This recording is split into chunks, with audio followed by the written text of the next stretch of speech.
Ethanol E2085, that's what the talk is all about these days. But एक V8 की जो sound होती है और जो ड्राइविंग प्लेजर होता है वो सिर्फ एक एंथुसियास्ट ही समझ सकता है। आज मैं चला रहा हूँ Audi SQ8 जो आती है एक 4000 सीसी के V8 के साथ, which produces 507 PS and 770 Nm of torque, and all of that gives you a launch time from 0 to 100 in just 4.1 seconds, and this is how it sounds. तो सवाल आज ये है कि जब एक Audi Q8 एग्जिस्ट करती है जिसमें 3000 सीसी का V6 आता है और एक RS Q8 एग्जिस्ट करती है जो कि एक fully blown mad performance SUV है, तो Audi SQ8 एग्जैक्टली क्या ऑफर करती है। मैं हूं कुणाल त्यागी, आप देख रहे हैं जागरण हाईटेक। बारिश का मौसम बना हुआ है लेकिन हम रुकने नहीं वाले हैं। आज आपको बताएंगे कि Audi SQ8 एग्जैक्टली कहां पे फिट करती है। तो 4000 सीसी का जो V8 है इसके अंदर से परफॉर्मेंस तो एकदम रिलेंटलेस है, बट उसके अलावा इस गाड़ी का जो कैरेक्टर है that's more towards the RS Q8 than the regular Q8। तो मेरे हिसाब से बीच में स्लॉट इन नहीं होती है। This is more towards I would say 70% towards the RS Q8. And about the ride and handling, of course it's got the air suspension जो आपको regular Q8 में नहीं मिलता है, RS Q8 में मिलता है। उसकी वजह से इसमें जो ऑफ रोड मोड है आप उससे राइड को इंक्रीज कर सकते हैं। डायनामिक मोड में एकदम नीचे स्क्वाट डाउन कर लेती है। हमारी रोड कंडीशंस जो है इसके अंदर 22 इंच के ऑप्शनल व्हील्स लगे हुए हैं। 21 इंच स्टैंडर्ड आता है बट 22 इंच इस मीडिया कार में लगे हुए हैं। उसके बावजूद हमारी बैड रोड कंडीशंस पे, मॉनसून का टाइम है, गड्ढे बहुत निकले हुए हैं, कहीं पे भी मेरे को अनकंफर्टेबल फील नहीं हुआ, which goes on to show that this car has sort of a dual personality.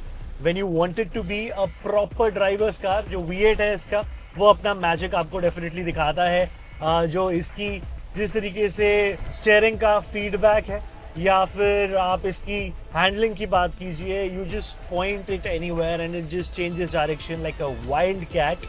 कहीं पे भी आपको ये फील नहीं होता है कि एक 2 टन से ज़्यादा भारी एसयूवी है। It is very agile, very quick on its feet and the air suspension definitely comes in handy. अभी जैसे आप देख सकते हैं मैं बहुत ही रफ पैच ऑफ रोड पे जा रहा हूँ, तो यहाँ पे मैं इसका ऑफ रोड मोड ऑन करूँगा। Yo, Mark 9. They really don't think we can keep doing this. They don't think we can keep making hits about cameras. So definitely this car is very practical in a way because you can drive it every day. You can be chauffeur driven in this car as well. The rear seat is also very comfortable. उसके बारे में बाद में बात करेंगे। But अगर आप इसको as a performance car चलाना चाहते हैं, you have the dynamic mode which completely changes this into a different animal. And then for everyday practicality purposes, the regular mode or the off-road mode in a situation that I am in right now, एकदम से height increase हो गई है, so I can take on any speed breakers or any bad patches of roads. So it's got that dual personality going for it. Practical, yes, but फिर आप जब efficiency की बात करते हैं तो V8 है 4000 सीसी का, तो डेफिनेटली आप इससे 4-5 से ज़्यादा की एफिशिएंसी एक्सपेक्ट नहीं कर सकते, नो मैटर आप इसे कैसे भी चलाएं। लेकिन अगर आप ध्यान से देखेंगे तो एस स्पेसिफिक फ्रंट बम्पर आपको स्टार्टिंग में दिखेगा। थोड़ा जो एयर इनटेक है वो नॉर्मल Q8 से बड़ा है।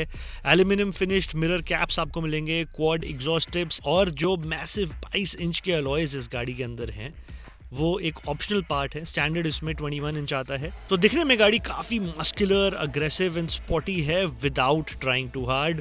फॉर एंथुसियास्ट ये डिटेल्स स्टैंड आउट करती हैं एंड नॉर्मल लेमैन्स के लिए या नॉर्मल एवरीडे व्यूअर के लिए ये गाड़ी एक एलिगेंट लग्जरी एसयूवी की तरह लगती है। Having said that, the sound system is phenomenal. Bang & Olufsen का sound system 17 स्पीकर इसके अंदर आपको मिलता है, which you can also upgrade as an optional extra. Interiors की बात करें तो आपको बिल्कुल एक फ्लैगशिप ऑडी का एक्सपीरियंस देखने को मिलता है। कैबिन काफ़ी सॉलिड है, प्रीमियम है एंड काफ़ी अच्छे से पुट टुगेदर है। सारे स्टॉक्स, सारे बटन्स काफ़ी अच्छे से काम करते हैं। डैशबोर्ड है क्लीन एंड मिनिमलिस्टिक डिज़ाइन के ऊपर बना हुआ है। Material quality is excellent. Front sports seats offer heating, ventilation, massage functions and जो लॉन्ग जर्नीज़ हैं आपकी इसके अंदर काफ़ी कंफर्टेबल हो सकती हैं। ऑडी का वर्चुअल कॉकपिट है जो इसकी जो ड्राइवर इंफॉर्मेशन डिस्प्ले है उसको रिप्लेस करता है। वहाँ पे आप मैप्स को भी रेप्लिकेट कर सकते हैं, अलग अलग मोड्स में इसको चेंज कर सकते हैं। मॉडर्न है लेकिन आजकल अगर आप कंपटीशन को देखेंगे तो ट्रिपल स्क्रीन्स आ गई हैं और बड़ी बड़ी स्क्रीन्स आ गई हैं, तो कहीं ना कहीं पे वहाँ पे थोड़ा सा पीछे ये आपको लग सकता है। पीछे वाली सीट की अगर बात करें तो space is generous. Coupe inspired roofline होने के बावजूद पीछे बैठ के भी आप इस गाड़ी में शॉफर ड्रिवन आराम से हो सकते हैं, जिसकी वजह से ये थोड़ी सी और ज़्यादा प्रैक्टिकल बन जाती है। सो परफॉर्मेंस के साथ साथ जो इसकी प्रैक्टिकलिटी है, that is what the highlight of the SQ8 is for me.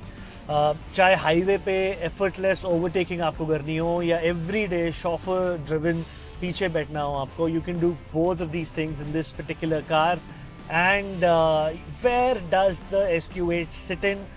I think if you want a everyday SUV जो कि आप इसे efficiency mode में चला के बना सकते हैं, and you want the power of a V8 and have that thing in your mind that you have a V8 on tap always available, then the SQ8 definitely fits right. Engine की अगर बात करें तो 4000 CC का twin turbocharge V8 आपको इसके अंदर देखने को मिलता है, जो सेम है RS-Q8 की तरह, बट इसकी जो स्टेट ऑफ ट्यून है वो थोड़ी सी कम है। इसके अंदर आपको 507 PS और 770 Nm का टॉर्क मिलता है 8 स्पीड के ऑटोमेटिक गियरबॉक्स के साथ और ऑडी के Quadro all wheel drive system के साथ ये पेयर्ड है। रिजल्ट इतनी सारी पावर का 0 to 100 4.1 सेकेंड्स के अंदर, लेकिन बात सिर्फ स्पेक शीट पे ख़त्म नहीं होती है। इसकी जो पावर डिलीवरी है काफ़ी ज़्यादा स्मूथ है, काफ़ी ज़्यादा रिफाइंड है and it feels very at ease जब भी इतनी तेज़ एक्सेलरेट कर रही होती है। फीचर्स की बात करें तो HD मैट्रिक्स LED हेडलाइट्स मिल जाती हैं जो कस्टमाइजेबल हैं, जिसके अंदर आप अलग अलग तरीके से हेडलाइट्स की जो लुक है उसको चेंज कर सकते हैं। 4 व्हील स्टीयरिंग आपको इसके अंदर देखने को मिल जाता है, तो लो स्पीड पे स्टीयरिंग ऑपोजिट डायरेक्शन में जाता है, जिसकी वजह से जो इसका टर्निंग रेडियस है वो काफ़ी कम हो जाता है and you don't feel the size of the car when you driving it in city और taking it out of parking lots. लेकिन जब आप इसे हाई स्पीड पे यूज़ करते हैं तो वहाँ पे इसका जो ऑल व्हील स्टीयरिंग है उसकी वजह से जो आपका टर्न इन है वो थोड़ा सा और बेटर हो जाता है। 4 जोन क्लाइमेट कंट्रोल आपको इसके अंदर देखने को मिल जाता है एंड पैनोरामिक सनरूफ देखने को मिल जाता है, साथ में सॉफ्ट क्लोज डोर्स भी आपको मिल जाते हैं। और इसका जो क्वाट्रो सिस्टम है, ऑडी का लेजेंडरी क्वाट्रो सिस्टम, उसकी वजह से जो ग्रिप लेवल्स हैं वो काफ़ी एक्सेप्शनल हैं एंड आपको कॉर्नर्स में जो कॉन्फिडेंस देखने को मिलता है या बैड पैचेस ऑफ रोड पे वो बिल्कुल ही अनमिस्टेकेबल है and it's very Audi. So overall experience कैसा रहा ऑडी SQ8 के साथ? Well, this car is about delivering effortless performance with everyday usability. Quick enough है to get you that thrill, to make sure कि आपको वो V8 वाली feel definitely इसके अंदर से आए एंड इसकी जो प्रीमियम पोजीशनिंग है उसको डेफिनेटली ये जस्टिफाई करती है एंड मेरे हिसाब से इस गाड़ी का character is more towards the RS-Q8 than a regular Q8। और जैसे जैसे दुनिया इलेक्ट्रिफिकेशन की तरफ, हाइब्रिडाइजेशन की तरफ जाती जा रही है, ऐसी गाड़ियाँ काफ़ी ज़्यादा रेयर बनती जा रही हैं and this is what makes the SQ8 feel special. So if you're looking for a sweet spot between luxury, performance, everyday usability, तो SQ8 एक काफ़ी decent all-round package हो सकता है।